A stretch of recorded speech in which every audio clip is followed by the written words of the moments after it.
ಸಮಾಜದಲ್ಲಿ ಯಾರು ಶ್ರೇಷ್ಠರಾದ ವ್ಯಕ್ತಿ ಇದ್ದಾರೆ, ಗೌರವಾನ್ವಿತರಾದ ವ್ಯಕ್ತಿ ಇದ್ದಾರೆ, ಅವರು ಏನು ಮಾಡ್ತಾರೆ ಅದನ್ನೇ ಉಳಿದವರು ಅನುಕರಣೆ ಮಾಡುದು.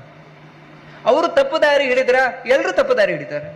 ಅದಕ್ಕೋಸ್ಕರ ನಾವು ಸಮಾಜದಲ್ಲಿ ದೊಡ್ಡವರಾಗ್ತಾ ಇದ್ದೇನೆ ಅನ್ನೋದು ದೊಡ್ಡದಲ್ಲ, ಖುಷಿ ವಿಷಯ ಅಲ್ಲ. ನಾನು ಫೇಮಸ್ ಆಗ್ತಾ ಇದ್ದೇನೆ, ಭಾರಿ ಫೇಮಸ್ ಆಗ್ತಾ ಇದ್ದೇನೆ, ಆಹಾ ಅದು ಖುಷಿ ವಿಷಯ ಅಲ್ಲ. ನಾನು ಫೇಮಸ್ ಆಗ್ತಾ ಇದ್ದೇನೆ ಅಂದ್ರೆ ನನಗೆ ಜವಾಬ್ದಾರಿ ಹೆಚ್ಚಾಗ್ತಾ ಇದೆ ಅಂತ. ನಾನು ಉನ್ನತ ಸ್ಥಾನಕ್ಕೆ ಹೋಗ್ತಾ ಇದ್ದೇನೆ, ಅದು ಕೂಡ ಧಾರ್ಮಿಕವಾಗಿ ನಾನು ಉನ್ನತ ಸ್ಥಾನಕ್ಕೆ ಹೋಗ್ತಾ ಇದ್ದೇನೆ ಅಂತ ಹೇಳಿದ್ರೆ ನನಗೆ ಸಮಾಜದ ಜವಾಬ್ದಾರಿ ಹೆಚ್ಚುಂಟು.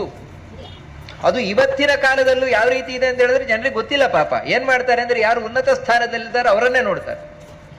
ಅವ್ರು ಏನ್ ಮಾಡ್ತಾರೆ ಆ ರೀತಿ ನಾವು ಮಾಡ್ತೇವೆ ಅಂತ. ಅವರೇ ತಪ್ಪು ಮಾಡಿದರೆ ಇಡೀ ಸಮಾಜ ತಪ್ಪು ಮಾಡ್ತಿಲ್ಲ.